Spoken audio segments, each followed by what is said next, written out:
Well, hello and how are ya? Hey friends, welcome to the Shen Show. I am your host, Shen Briscoe, and uh, let's see. Today is January 14th, 2019, and I got a happy birthday shout out to Dale Johnson. That's right, Dale Johnson. So, without further ado, I say, hey, I heard it's your birthday today. So happy birthday, I must say. You know, Dale, you made it one more year today. So happy birthday to you today. I said, hey, I heard it's your birthday today. So happy birthday, I must say. You know, you made it one more year today. So happy birthday to you today. And many more. Today is also the um, um, um, anniversary of a friend of mine who passed away, Tom McCann. And so I would like to say blessings to his family and friends. Uh, Tom was a good man, special man, friend of mine from way back when. So that will have to say. All right. Tom McCann, I tell you what, he was a JC, which is a Junior Chambers of Commerce uh, member. And my dad was also a JC for a while. But anyway, they used to put on the fireworks programs for the St. Charles Festival of the Little Hills, um, and the not Festival of the Little Hills, but the July uh, celebration, July 4th Independence Day celebrations. And they used to hold them over at Blanchette Park, which is very close to me now. But anyway, they held them over at Blanchette Park, and one year he had crammed cotton balls in his ear so deep he had to have one of the nurses that worked, that was also a wife, JC wife. She was there, and so he had her, Helen. He had her pull that cotton ball out of his ear. She had to go in there with the tweezers, and so that's what happened there. She pulled that cotton ball out, and so he was okay after that.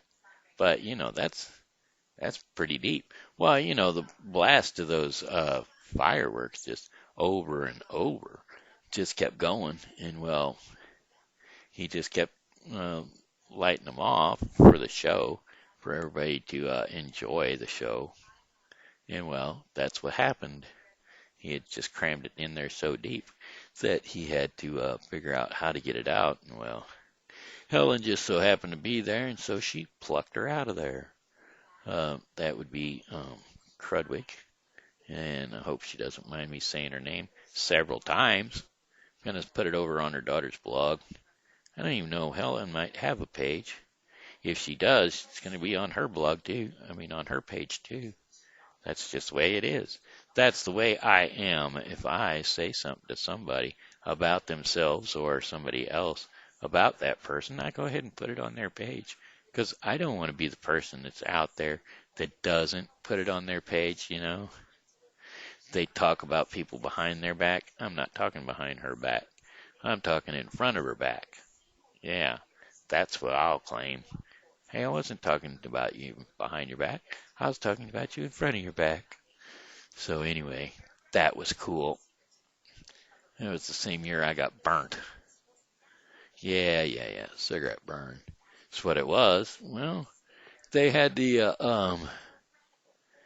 also put up booths. Jim Wolford had a carnival thing, uh, carnival supply. Was it Jim Wolford?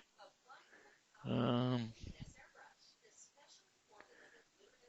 Not going to say for sure who that was. I know one of the guys in the JCs had a carnival thing where he would travel around, and we would hire them, and they would come and set up all the booths and everything, and we would be able to go and um, have fireworks, or not have fireworks, play games and stuff like that. Well, there was this little old lady that was walking around with me, and she kept uh, she kept giving me money to play the games, which I wasn't going to stop her from that. I mean, she just thought I was a nice little kid, which I was a nice little kid way back then.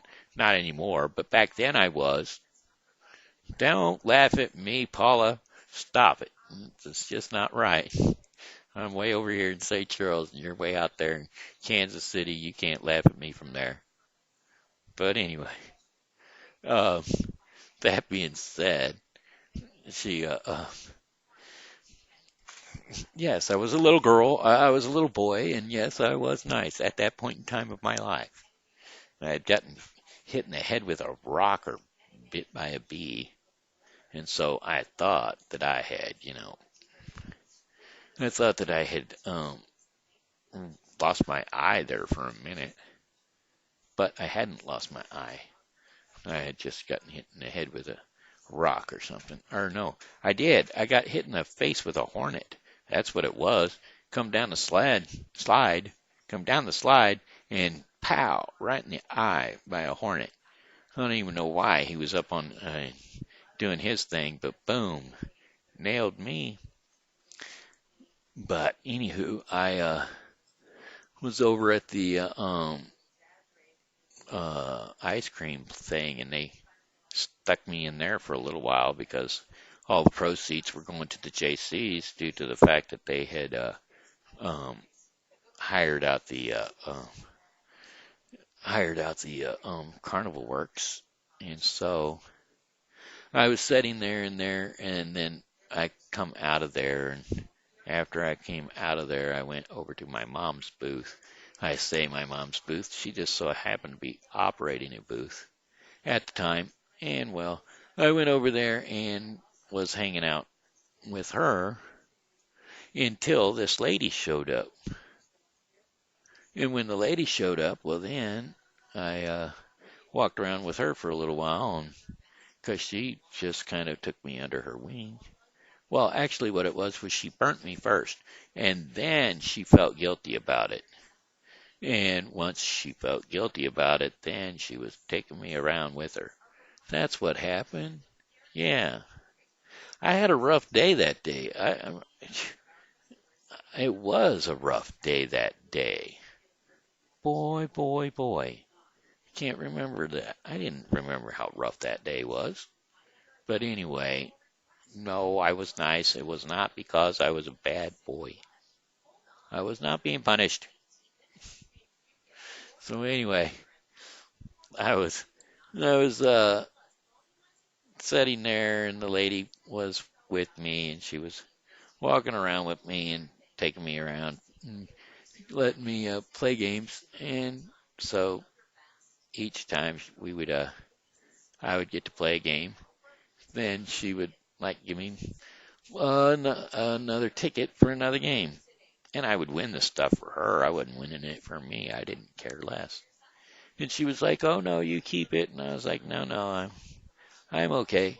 I really just want to play to be playing, not really to win.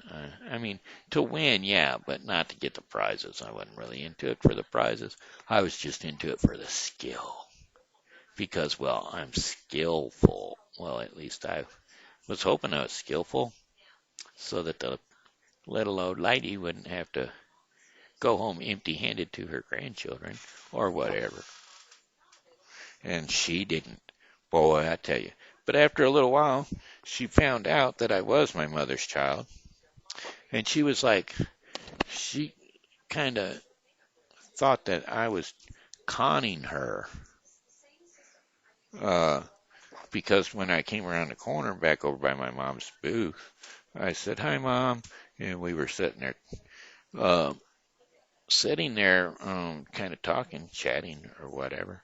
And so I was talking with my mother, and the lady kind of got all standoffish all of a sudden, as though if I had done something wrong, and I hadn't really done anything wrong.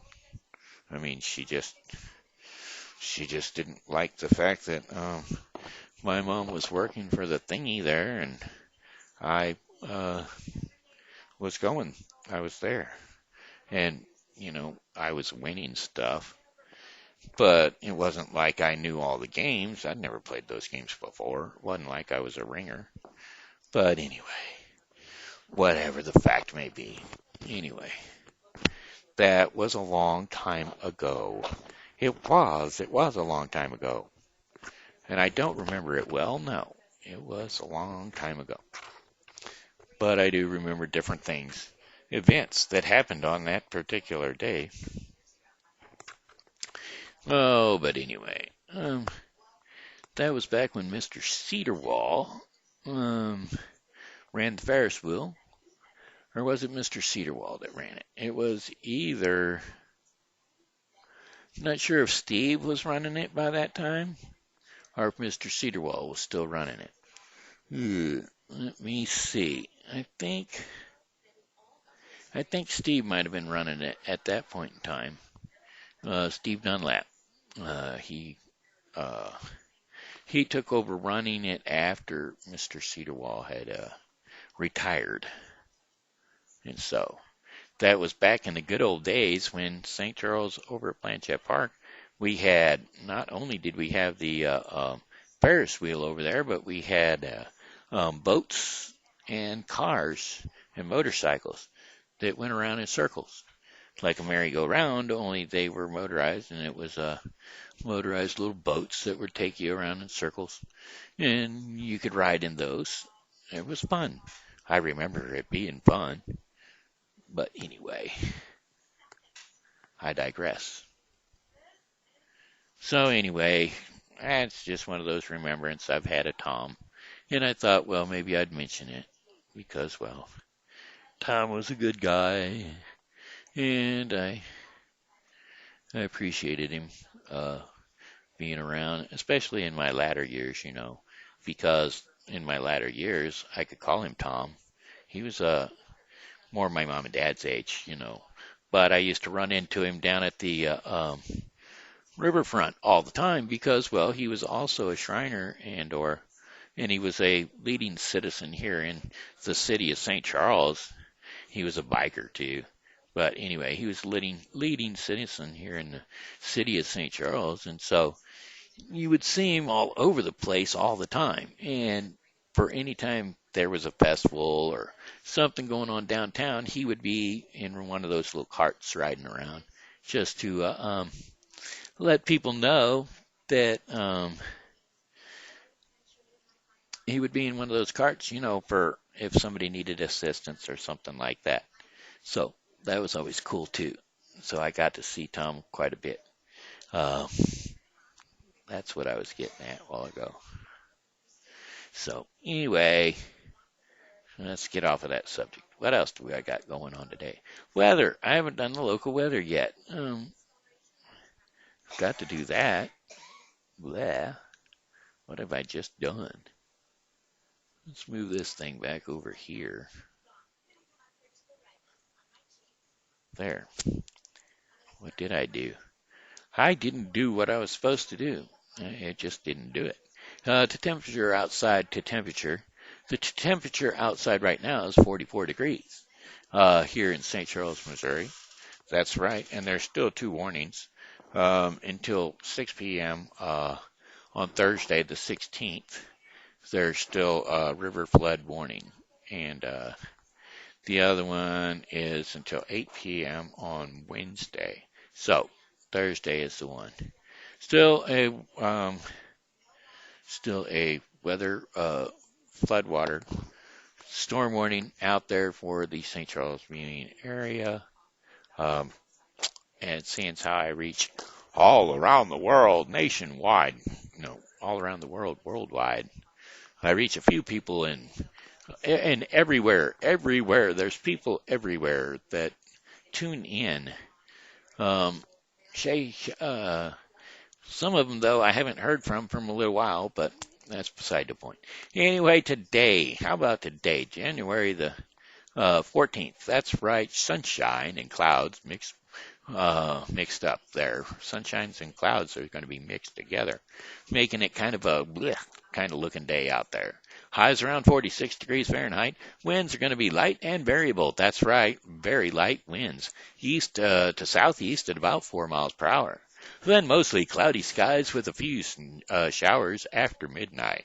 Lows around 41 degrees Fahrenheit, and winds are going to be southeast at 5 to 10 miles per hour. Chances of rain 40%. Now, the flood warning thingy is for Wednesday, January the 15th.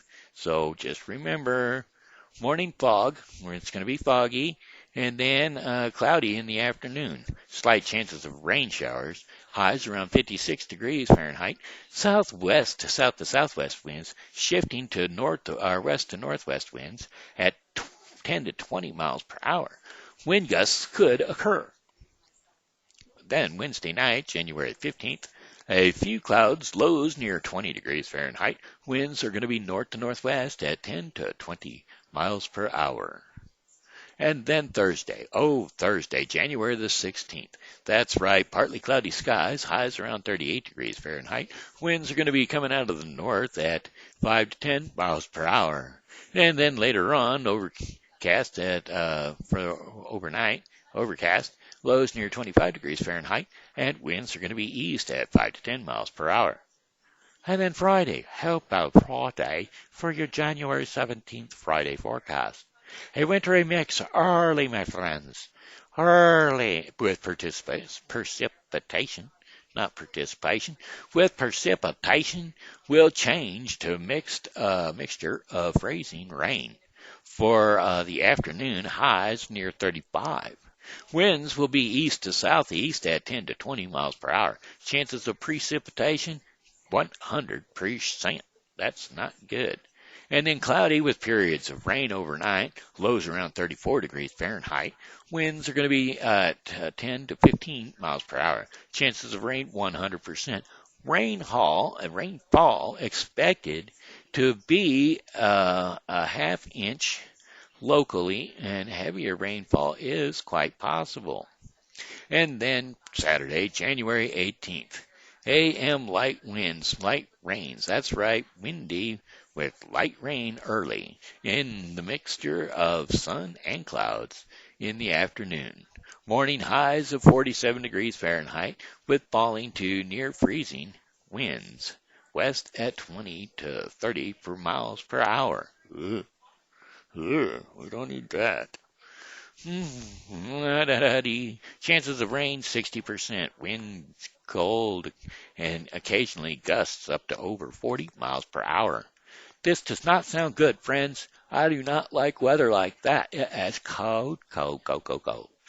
Saturday night, that's right, partly cloudy skies during the evening will give way to cloudy skies overnight. Lows around 16 degrees Fahrenheit. Winds are going to be north to northwest at 10 to 20 miles per hour. Gusts are possible. And so that concludes your 5-day forecast for the St. Charles viewing area. All right. I just had to do that. Just had to get the weather in there. Oh, I'm feeling much better. Earlier, I don't know. Maybe whenever I do get off of here and you get back to me, little Miss little Missy, you're supposed to let me know your name, Paula. Whenever you get back to me after laughing at me and telling me that you're supposed to be trying to keep me on my toes, after that, then you can tell me why my blood pressure, well, I know why it drops out when I eat, but should I be checked for like diabetes, or what should I do about it? Should I just not worry about it? Because that's what happens, every other day or so I get, my temperature just, I mean, not my temperature, but my blood pressure just drops right out, and I get very dizzy and lightheaded. And well, I don't like to be dizzy and lightheaded because it reminds me of so much when I was a kid, back when you were around. Liar, liar, pants on fire. I was not dizzy and lightheaded. I am now, though. But anyway, my temperature bottoms out. I drop my temperature, and not my temperature, my blood pressure, It just goes shoom, down, down, down right after I eat. And so my thing is it just something stupid, or do I need to go get checked for like diabetes or something like that? I don't know. And you're being a nurse, you are a nurse. That helps. You can probably answer my question for me. If you can't, your mom can, and tell her to jump on here and let me know. Just leave it in comments down below.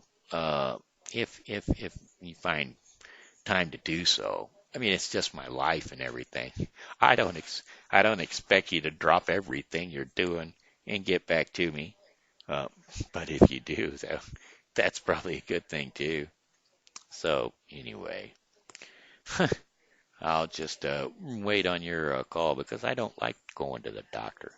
And you're a nurse, and so you should be able to help me. Help me. Help me. Help you. Help me. Help you. One of my favorite movies. That's right, Tom Cruise in The Color. No, not The Color of Money. Uh, that's what Cuba Gooding Jr. kept saying. Show me the money. Show me the money. Uh, so anyway, what was that movie called? Uh, oh, come on. Don't tell me I'm that old. My brain is just shot. Um, Tom Cruise. I know you're all yelling it at me. Um, Tom Cruise, Cuba Gooding Jr., Show Me the Money, You Had Me at Hello. I mean, these are whatchamacallits, quotes out of the movie. Um, um, oh gosh, it's gonna drive me nuts, and I'm not gonna Google it because if I Google it, that'll be cheating, and I can cheat. I mean, I could Google it easy enough, uh, but that's not what I wanted to do. I want to figure it out. Renee Zellweger also, so that should make it easier. Tom Cruise, Renee Zellweger, um, and he is a sports dude. Oh, come on. Don't you make me Google this. Brain function. Dig in there real deep. Go down inside your brain and dig deep down in there through the files. Because it's a Tom Cruise movie, so it's one of your favorites. Jerry Maguire. Jeez whiz. I was like wondering if I was ever going to figure that one out. Jerry Maguire. And I did not Google it, by the way. The reason my head is moving around is because I told you about my mouse that I have to keep my head moving around, otherwise it clicks on things. And I don't want it clicking on stuff because, well, every time it clicks on something, then it opens a new window or something of that nature. And then here I am, stuck in a new window or motivated onto something else. I haven't done any singing yet. Should I do any singing? All right, enough from the peanut gallery over there, Craig. Uh, I know. No. I know the answer that you give. No. Please don't. Please don't. But that's okay. I was singing. I love the springtime. I love the moontime. Oh, the moontime in the springtime in the June time. Oh, oh yes, I want to sing. I want to sing about the moon and the June and the spring. Oh, I want to sing about the moon and the June and the tea for Tuna and me and a Una. Oh, yes, I want to sing. I sing my song for you. That was Owl Jolson, not Owl Jolson. Yeah, it was on a little cartoon. I remember back when it was a cartoon that I remember back when they had cartoons. They were kind of cool, and now they don't. Anyway, the cartoons that we end up having that are left over for our kids to watch these days scare me. That's what I'm going to say. They scare me because I don't want, my kids. Uh, I don't want my kids' kids to be brought up with some of the stuff that they have on TV, Bob's Burgers. Well, that's okay. Bob's Burgers might be okay, but they do burps and they do stuff like that. And okay, maybe that's funny, um, but they changed it. Okay, I'll tell you when it changed. When it all changed. Beavis and Butthead. That's when it changed. And that was something that I don't know who came up with it, but it was dumb. It was a MTV cartoon. And when MTV came out, they had their own cartoons. They had Beavis and Butthead. And it was about two guys that were always stoned and that they were getting stoned, and that was their whole life. I mean, that's what they done. They got stoned and they done their thing. Snark. I mean, it was the stupidest thing. And I mean, I guess it was reflective to the generation of that point in time. Everybody else was stoned. But that's beside the point. I didn't like it. I didn't like it. It was really stupid to me. Anyway, how much time have I been putting in here? We got about 28 minutes into it. You know what I'm going to do? I'm going to go ahead and do our portion of the program called Our Daily Bread. That's right. For you, you can tune into the Bible. You can also tune into the Bible with Briscoe. Today, if you tune into the Bible with Briscoe, you're going to catch Genesis 33 through 35 and Matthew 10, 1 through 20. All right? But anywho, we're going to go ahead and do the Daily Bread's devotion. The devotion for the day is called Slowing Down Time. And I'm going to be reading Psalm 94, 12 through 15. Psalm 94, Psalm 94, and then 12 through 15. Is that right? Hey, that didn't give me the right thing. That cheated me. I don't like it when it cheats me. I don't like you when you cheat me like that. Oh, sure. See, and that's Psalm 90, 12 through 15. And then I can go back over there again and do Psalm 94. So I can do that. I can say Psalm 94, and I can do 1,000 years in your sight are like a day that has just gone by, or like a watch in the night. And then, whoops, that wasn't the one I was supposed to get rid of. And then the second one. Teach us to number our days, that we may gain a heart of wisdom. Relent, Lord, how long will it be? Have compassion on your servants. Satisfy us in the morning with your unfailing love, that we may sing for joy and be glad all of our days. Make us glad for you for as many days as you have afflicted us, for as many years as we have seen trouble. And there you have it. That would be our daily bread for the end of the day. So that wraps up the Bible with Briscoe. No, actually, it doesn't wrap up the Bible with Briscoe. It wraps up the Shen Show. And so I've got one more. I've got a song for you that I am going to sing, and that would be, well, goodbye, my friends. It's a time to go. Oh, I said goodbye, my friends. It's time to go. Oh, whoa, whoa. I hate to leave you, but I really must go. So goodbye, my friends. Goodbye. Ba-do-ba-da-do. All right, that does it for me. I'm going to have to say hello and thank you for tuning in today. And, as always, God loves you and so do I. So be blessed in Jesus' mighty name. And come back and see me tomorrow because, well, I'll be here and I hope that you are too.